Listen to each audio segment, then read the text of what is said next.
Shalom, salam sejahtera untuk kita semuanya. Bertemu kembali bersama dengan saya, Pendeta Daniel Siswanto. Kita akan melanjutkan pelajaran sekolah sahabat kita. Pada saat ini, kita telah tiba di pelajaran terakhir atau pelajaran ke-13 di triwulan yang keempat di tahun 2024 ini. Satu pelajaran penutup dengan judul Penutupan Mengenal Yesus dan Firman-Nya. Namun sebelum kita mempelajari lebih lengkap, mari kita tunduk kepala dan berdoa. Bapa di sorga, bila mana kami akan mempelajari firman-Mu melalui pelajaran sekolah sahabat ini. Urapi kami dengan kuasa Roh Kudus Tuhan. Mampukan kami untuk mengerti dan memahami firman ini.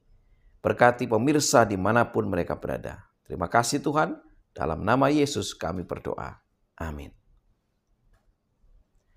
Penutupan, mengenal Yesus dan firman-Nya. Ayat inti terdapat di dalam Yohanes 5 ayat 39. Kamu menyelidiki kitab-kitab suci, sebab kamu menyangka bahwa olehnya kamu memperoleh hidup yang kekal. Tetapi walaupun kitab-kitab suci itu memberi kesaksian tentang aku.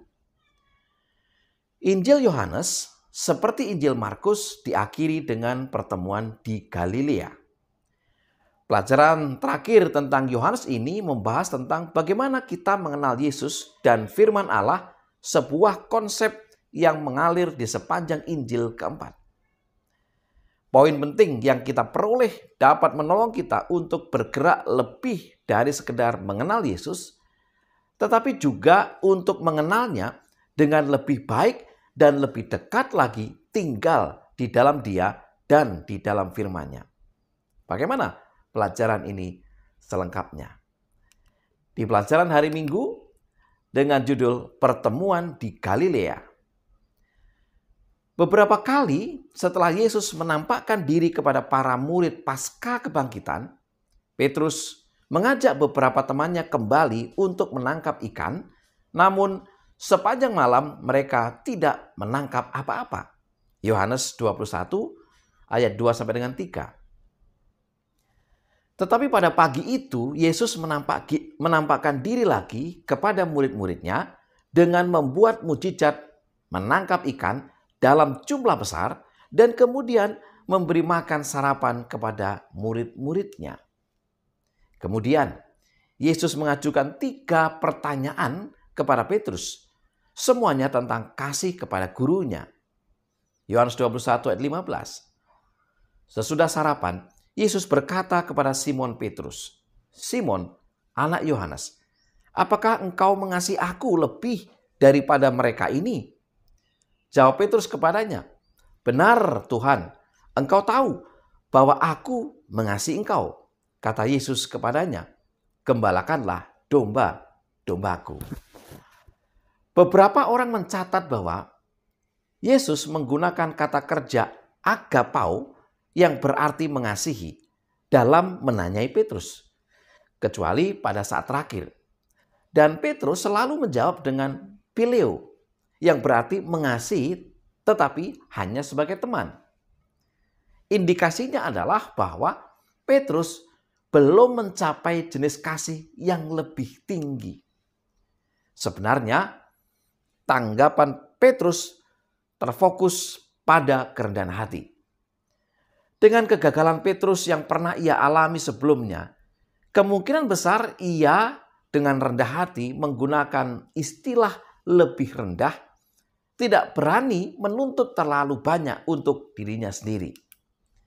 Dan kerendahan hati inilah yang ditegaskan oleh Yesus yang menjadi sangat penting dalam mengembalikan Petrus ke dalam pelayanan. Tidak diragukan lagi, kerendahan hati adalah salah satu kualifikasi terbesar untuk pelayanan karena fokusnya adalah Yesus Kristus dan bukan diri sendiri. Di pelajaran hari Senin dengan judul Tetap Memandang kepada Yesus. Yohanes 21 ayat 20 sampai dengan 22. Ketika Petrus berpaling, ia melihat bahwa murid yang dikasihi Yesus sedang mengikuti mereka. Ketika Petrus melihat murid itu, ia berkata kepada Yesus, "Tuhan, apakah yang akan terjadi dengan dia ini? Jawab Petrus, jikalau aku menghendaki supaya ia tinggal hidup sampai aku datang, itu bukan urusanmu. Tetapi engkau ikutlah aku. Yesus baru saja menubuatkan tentang cara kematian Petrus. Yohanes 21 ayat 18. Tampaknya Petrus juga ingin tahu tentang kematian Yohanes, sehingga ketika ia melihat Yohanes mengikuti mereka, ia bertanya, Tuhan, apakah yang akan terjadi dengan dia ini? Banyak orang salah mengerti apa yang Yesus maksudkan ketika ia berkata, jikalau aku menghendaki supaya ia tinggal hidup sampai aku datang, itu bukan urusanmu, tetapi engkau ikutlah aku. Dalam Yohanes 21 ayat 22. Mereka mengira itu berarti Yesus akan datang kembali sebelum Yohanes meninggal. Fokus Yesus adalah pada kebutuhan Petrus untuk mengikut dia, bukan pada apa yang akan terjadi pada Yohanes. Tentang kehendak Yesus bukan nubuatan tentang apa yang akan terjadi. Prioritas untuk mengikut Yesus tidak bergantung pada orang lain yang melakukan atau pada keadaan-keadaan apa yang mungkin timbul. Ketika orang cenderung mengikuti keinginan atau opini publik, sebagai pengikut Kristus yang setia, kita harus mengikut Yesus karena keyakinan pribadi kita kepadanya sebagai juru selamat. Karena keselamatan kita adalah perkara antara kita dan Allah. Di pelajaran hari Selasa dengan judul Terang dan Gelap. Yohanes 8 ayat yang ke-12. Maka Yesus berkata pula kepada orang banyak katanya, Akulah terang dunia.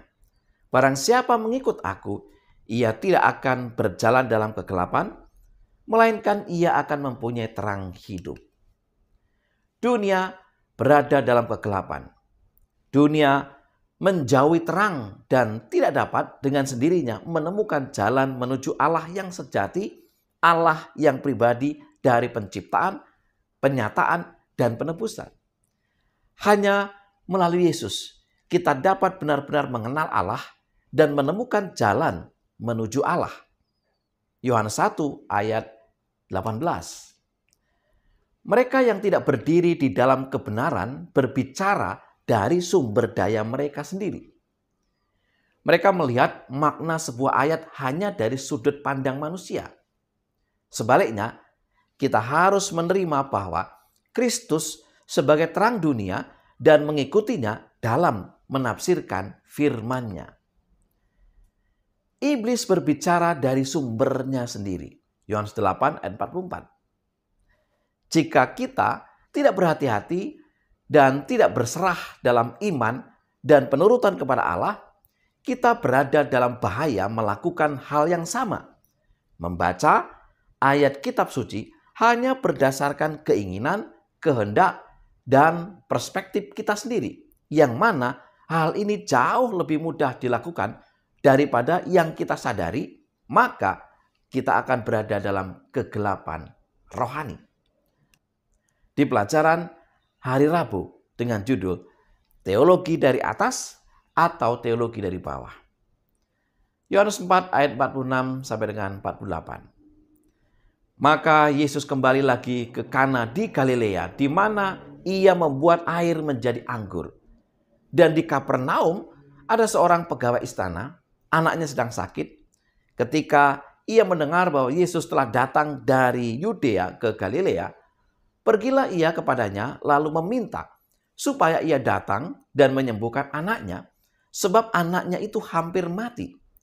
Maka kata Yesus kepadanya, jika kamu tidak melihat tanda dan mujizat, kamu tidak percaya. Saudara-saudara yang dikasihi Tuhan, pegawai istana ini telah memutuskan untuk percaya kepada Yesus jika anaknya disembuhkan. Kepercayaan seperti ini kita sebut sebagai teologi dari bawah. Teologi dari bawah menetapkan aturan-aturan dan standar-standar bagi Allah dan firman-Nya. Ide-ide manusia, betapapun cacat dan terbatasnya, serta betapapun subjektifnya ide tersebut, menjadi otoritas terakhir tentang bagaimana menafsirkan firman Allah. Sedangkan teologi dari atas merespon dengan iman, dengan mengutamakan kepercayaan kepada Allah dan firman-Nya. Yohanes 4 ayat 48, Yohanes 6 ayat 14, ayat 15, 2 Timotius 3 ayat 16. Ketika kitab suci diterima dengan iman, maka kitab suci menjadi penafsirnya sendiri. Cara pandangan kitab suci dan bukan filsafat menjadi panduan untuk memahami dan menafsirkan kitab suci. Pandangan manusia harus tunduk dan patuh kepada firman Allah dan bukan sebaliknya. Saudara, kita harus percaya pada kata-kata kitab suci jika kita ingin mempercayai perkataan Yesus. Yohanes 5 ayat 46 dan 47. Jika kita meragukan firman Allah, firman-Nya tidak dapat tinggal di dalam kita. Yohanes 5 ayat 38. Mendengar firman Tuhan lebih dari sekedar menerima informasi secara pasif. Ini juga berarti melakukan kehendak Allah. Dan ini adalah respon aktif dari mendengarkan firman. Yohanes 7 ayat yang ke-17. Saudara-saudara yang dikasihi Tuhan, mendengarkan dan melakukan firman Tuhan adalah ungkapan kasih kepadanya. Yohanes 14 ayat 23 berkata, "Jikalau seorang mengasihi aku, ia akan menuruti firman-Ku, dan Bapa-Ku akan mengasihi dia, dan kami akan datang kepadanya dan diam bersama-sama dengan dia." Di pelajaran hari Kamis dengan judul Tinggal di dalam Yesus. Yohanes 12 ayat 32. "Dan aku, apabila aku ditinggikan dari bumi, aku akan menarik semua orang datang kepada aku." Ditarik kepada Kristus hanyalah langkah awal dalam hubungan keselamatan kita. Karena kita harus terus berjalan bersamanya dan tinggal di dalam Dia. Ini membutuhkan tekad dan kemantapan dalam perjalanan rohani kita. Rahasia pertumbuhan dan kesehatan rohani kita adalah tetap terhubung dengan Yesus atau tinggal di dalam Dia. Sebab Yesus adalah firman Allah, roti hidup, terang dunia, pintu bagi domba-domba, gembala yang baik, kebangkitan dan hidup, jalan kebenaran dan hidup, dan pokok anggur yang benar. Untuk menyoroti pentingnya tinggal di dalam Dia, Yesus menyebutkannya 7 kali hanya dalam 4 ayat. Dalam Yohanes 15 ayat 4 sampai dengan 7. Tanpa tinggal di dalam Kristus, kita tidak dapat berbuat apa-apa. Yohanes 15 ayat yang ke-5. Hamba Tuhan melalui pena inspirasi Ellen G. White, Sound and Daughters halaman 291 mengatakan, "Seperti cangkok menerima kehidupan ketika dipersatukan dengan pokok anggur, demikian juga orang berdosa mengambil bagian dalam kodrat ilahi ketika terhubung dengan Kristus.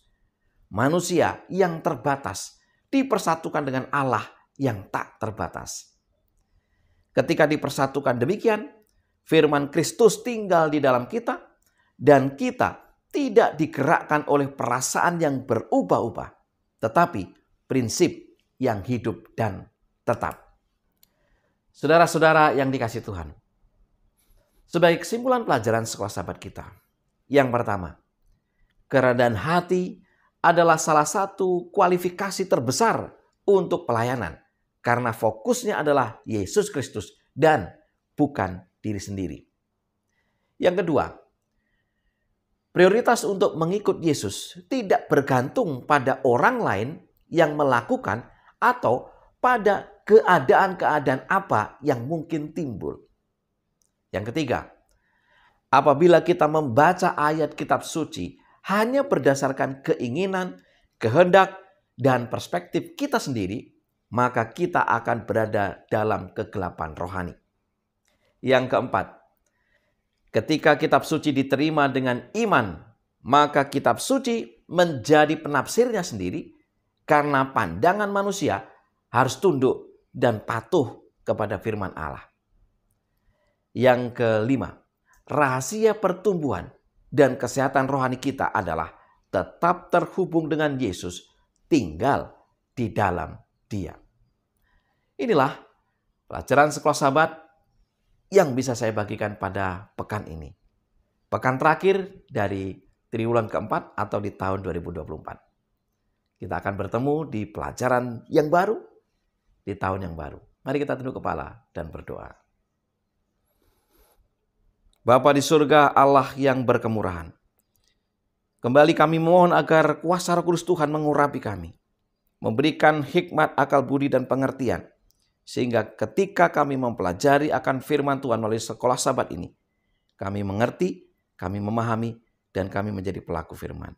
Berkati pemirsa dimanapun mereka berada. Dalam nama Yesus kami berdoa. Amin. Saudara-saudara yang kasih Tuhan, terima kasih sepanjang 1 tahun ini, saudara telah bersama dengan saya melalui channel YouTube Catatan Dansis. Kita akan bertemu di tahun yang baru. Selamat belajar, selamat Sabat, dan selamat tahun baru. Tuhan memberkati kita semuanya.